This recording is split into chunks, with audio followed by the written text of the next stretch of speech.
Hey guys, Dave from Nerdarchy, for nerds, by nerds, hanging out with this nerd. Nerdarchy Ted. Are your NPCs boring? Here's how you make your players care about the shopkeep in your D&D game.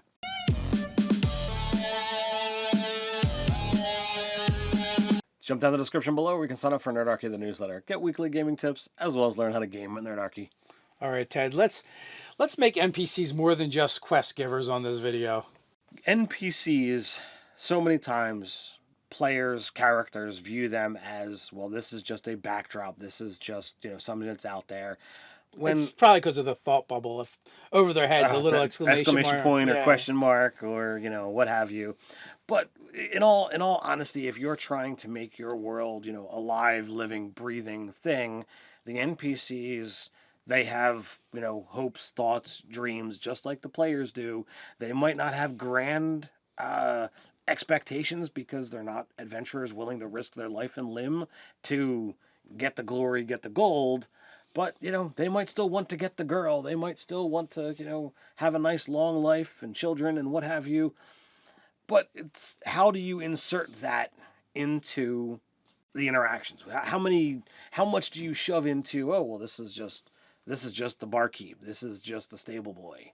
What is it you're looking for as a player when the DM introduces NPCs that makes you go, oh, I want to interact with this guy, or oh, I need to know more about this character? Well, the first thing that I look at, with an NPC is if the DM is engaging the senses, like, oh, what do they look like? What does their voice sound like? Is there do they smell? Is there some kind of odor, good or bad?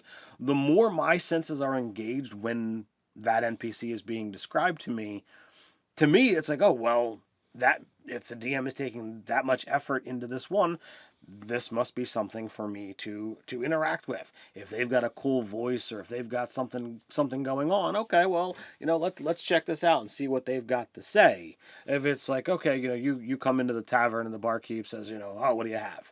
You haven't described the barkeep to me in any way, shape, or form. Are they human, halfling, gnome, elf, dwarf? I just create an image, and because you've given me nothing to work with, I feel there's nothing there to work with, so I don't engage with them. I just go about my thing. But if it's like, oh, you come into the tavern and the dwarf barkeep who's got a long grizzled beard that's been braided multiple times, he's got a dirty rag as he's cleaning the barkeep. Despite his grungy shirt, you can smell the odor from the ale that's being made in the back room, scents from the cooking meat on the stove beside him, really makes you begin to hunger. His raspy voice, reaches out to you and says, so what will you have today, sir? You've put time in as the DM to engage all of my senses with this scene. Well, I'm going to turn and I'm going to have a conversation with that dwarf. As a GM, what do you look to do? As a GM, how much of that stuff you described do you focus on? To me, I'm a GM a lot of times in the moment. If players ask for things or if I feel inspired, I will go into it. If I don't feel that this NPC is really needed to go to that kind of length, meaning I wasn't planning to do anything with that particular, character, then I will give just the bare minimum and move on. I have no problems creating all of that stuff on the fly if it's asked for. So, I guess my methodology is when I'm using NPCs, when I'm creating NPCs, I will only come up with a couple traits, right, to describe them, no matter who they are. If the players are engaging with them in any capacity for whatever reason. The other night they wanted to go shopping. They needed dresses for a festival or a banquet. All right. So, I just really kind of like, hey, there's the tallest elf you've ever seen with hair that reaches to the floor. Matter of fact, he keeps it wrapped around his one arm and holds it up the whole time to keep it from getting caught on stuff. His hair is silver with streaks of white in there. Maybe it was white with streaks of silver in it. You know, and I might just be that, just a little bit, and then as they engage more, they might get their, you know, you role play and more comes out, or if they go back and they visit that character again, I might add another detail, and if they keep at going back, I'll just add one or two details every time they do, and build my NPCs up slowly, and let them decide how important they are. And I've done that several times with many of the NPCs in the games that I'm currently running. You know, I enjoy that layer. You know, the oh well, if you choose to engage, well, you'll get more details. You'll get more things. I've thrown out many NPCs characters. You know, over the years of playing, you know, the Griffin Gaff game, and there's sometimes it's like, okay, well, you know, I don't have a complete mental picture of what Father Freller looks like because he's called to do something specific, and it doesn't really, you know, matter all that much for his appearance. But I've done a voice, and you know, he's very caring, very slow in his movements. So I've engaged, you know, portions of that.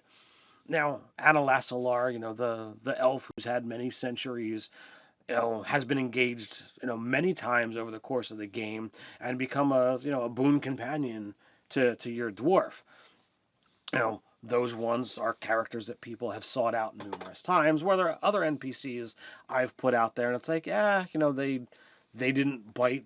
You know, characters or players weren't interested in going back to them and pursuing relationships or what have you. So it's like, okay, well, don't do any extra work on those. Well, you know, even in Ted's game, places have almost become like NPCs too, because you have Evan Wynn's Bakery Mm-hmm. that we visit often. Sometimes we've engaged that place more than we've engaged some of the NPCs in your game. It is entirely true, and it's something that it was a joke for a long time that started with as a, you know, Scott said, "Oh, I want to go to the place with the good bread." I'm like, "Okay, you know, what is it?" And I allowed, you know, the party to come up with what this was, and there was this thing of every session you go to Evan Wins, and then when you guys went to the Underdark, and you went to the Gnome City, well, you found a place that had mushroom bread, and I said that it was reminiscent of Evan Wins. So I was like, oh well, you know, if maybe Evan Wind is, you know, grinding up mushrooms in his bread, therefore it's not mushroom bread. It just, well, it's bread. It's similar to mushroom bread. Yeah, so I will, you know, like I create. Here's an example, right? Amelia von Morgan, affectionately referred to as Ma by by some of my characters, right? She just started off as a crazy old woman that liked to watch the Gobelows perform. But then they dug a little deeper, and it turns out she likes to watch the Gobelows perform because because she had sons and they've passed away, and even though they're goblins and they don't look like her sons in any way, shape, or form, to her, like, she kind of grew attached to them, and they remind her of her sons. Well, so you know, we dig a little deeper, and she's also widowed. So you know, she's defined by her family or the family she doesn't have anymore. You know, and that's how she kind of started interacting with those characters, and that defines like why she's kind of eccentric and acts a little odd because she's had a lot of tragedy in her life, and Mm-hmm. as it comes out, like that family suffered a lot of tragedy, and it's one of the oldest families in Griffin Gaff. You know, so there are different ways to make NPCs interesting. She was interesting because she was crazy, but then, you know, as the players dug a little bit deeper, they became more interested in her because of the tragedy that's been in her life, and they were. I feel like the Goblos were happy to fill that void for her and make her happy. That, Yeah. and she made pop brownies for them. She was crazy. They were crazy. It was a good fit, and you know, mom or ma, however you want to, you know, say it, would not have developed to the level that she did had there not been the player buy-in. Right, and that's like one example of how you just take like a couple facts, right, a couple traits, and then you just build on them to make those NPCs more interesting, more alive, more breathing, to all the way up until the point where they're attending her funeral or they're there with her on her deathbed, and grieving, you know, in character and out of character a little bit for the loss of this NPC, and then attending her funeral and then taking over her estates. And then the story continues to unfold as other things begin to happen with the estate. So it's really cool to be able to take NPCs that twist and change the plots of your world because the players care about them. Even with that character, I think for a certain while they thought that she thought that they were her sons, and like, and it came out later on that like she knew she acts crazy, and she admitted that everyone just thinks she's crazy, but she's really not. And it turns out this is just like her coping mechanism Hmm. for all the grief she suffered. So like you can have a lot of fun with that, and you can let those NPCs develop over time.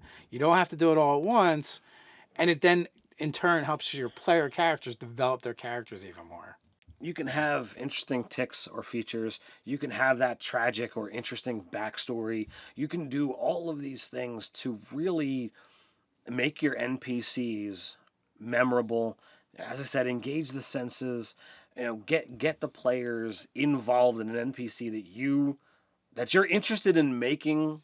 Be there for whatever reason, and you'll add so much more life, so much more story to your world, and the players will believe it more because they're there more. You've engaged the brain, you've engaged the senses on it. And now, when they give a quest, the players will want to do it not because of the reward they might receive, but because they care about what happens and how it affects this NPC. So, is there any tips that we missed? You got any cool NPC stories that you want to share? It's a great place to continue that conversation down in the comments below. While you're down there, don't forget to like, share, and subscribe. Check us out over on Facebook. So until next time, Stay stay nerdy. nerdy.